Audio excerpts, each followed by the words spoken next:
Students, today I am starting chapter 2, part 6, 2.1.5, that is the Indian desert. This is the last part of chapter 2. This part is all about desert. So, our first topic is resources and economy. Let us discuss about the Thar desert. We all know in Thar desert it is difficult to live due to its adverse environment and shortage of resources. You will be surprised to know that this vast desert is the most densely populated among all the world's desert. The traditional handicraft such as tie and dye, bandis, lac bangles, stitching and buying of clothes, enameled jewelry, stone engraving, etc. are widely known. Thar is India's largest wool producing region. Bikaner is the Asia's largest wool market. People also earn their livelihood from farming and animal husbandry. Thar has no forest. The government and the local people have undertaken several initiatives to stop the desertification of the region. It has given rise to agroforestry. Khejri and Rohida are the important trees of this region. It is very useful for humans and animals. It provides a folder for animals. Its wood is used to construct building and making furniture. Its root fix nitrogen in the soil, while the bark of Rohida trees has medicinal properties. The Rajasthan Canal is known as the Indira Gandhi Canal. It is one of the India's mega project. It starts from the Harike barrage in Sultanpur, Sri Ganganagar district. Saw tremendous growth in agricultural after the canal was constructed. Different types of minerals are found in the Thar desert. Ilmenite in Bikaner, Barmar, limestone in Jaisalmer, Jodhpur, gypsum in Bikaner, granite in Barmar, oil and natural gas in Jaisalmer, Bikaner. Jodhpur is famous for its sandstone and Jalori is for its granite. Do you know, students, white marble which was used to construct the Taj Mahal was quarried Khadan Khodna at Markana in Nagpur district. The oil struck in Jaisalmer and Barmar is the biggest oil field discovered in India in the last 25 years. The windmills and solar energy is opening up new vistas of economic development in Rajasthan. Thar is the popular international tourism destination. It supports the growth of hotel and transport sector as well. Now, students, going to our next topic, that is a village in the Thar desert. We should talk about the village Luna, which is 90 kilometer from Jaisalmer. You hear Jaisalmer. It is in west of Rajasthan. Luna is closer to the international border between India and Pakistan. It has a small hamlet, Upgram, called Ratan Singh Ki Dhani. The climate is extremely dry. Thar is a hot desert. The temperature soars high during the day, but once begin to shiver when night falls. Luna is the largest village in area and it is just a little distance from the border. Meghwal, Sodha, Rajput and Muslim families where live. Houses are made of earthen.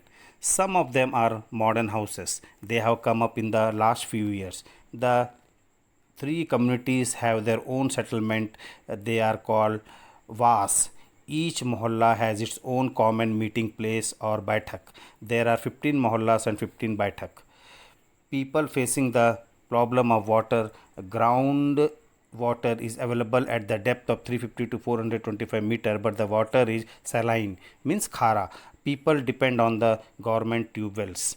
Water is the most precious resource in the desert.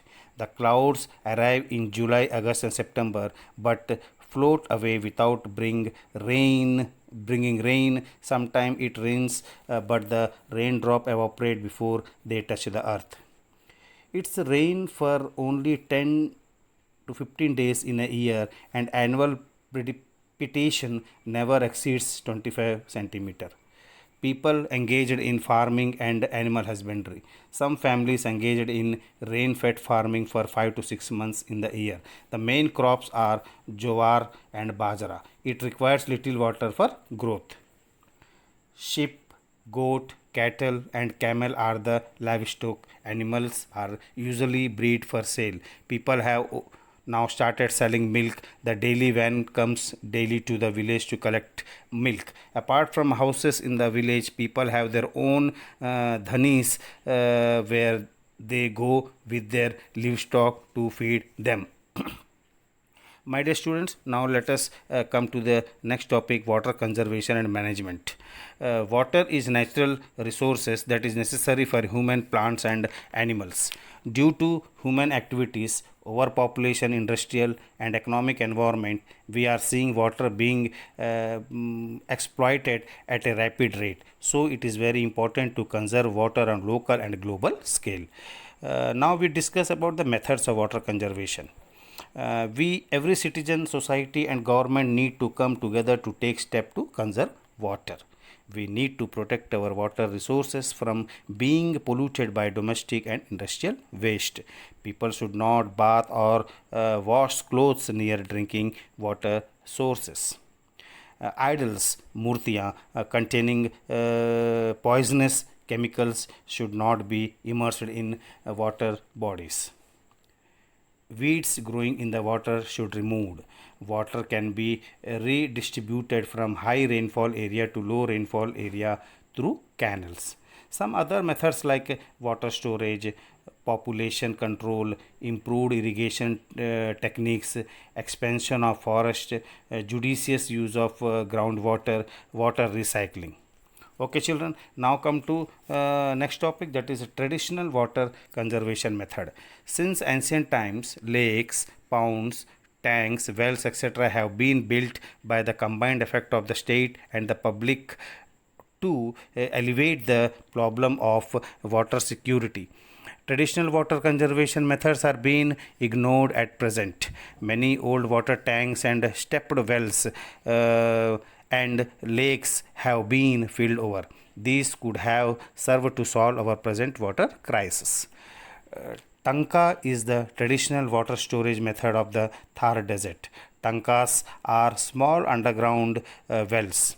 In these tankas, rainwater from the rooftops of building and other locations constructed to collect water is directed. They are usually 6-meter depth and 2 to 3 meter wide.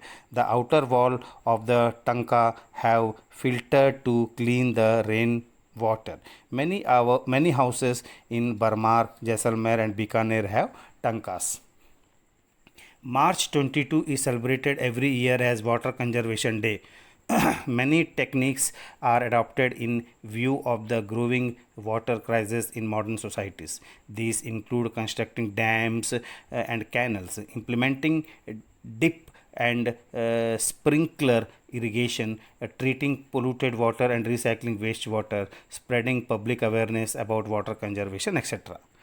Rooftop rainwater harvesting is a recently developed method. It is a very useful in less rainfall region. In this method, pipes carries the rainwater that collect on the roof of building to an underground tank. This water is later used for household need. My dear children, today chapter 2 is finally completed, but it is a very interesting chapter as we studied a lot of things about India from top Himalaya to bottom Kanyakumari. This chapter taught every part of the region. So, my dear children, thank you. Stay safe, stay home. Thank you so much.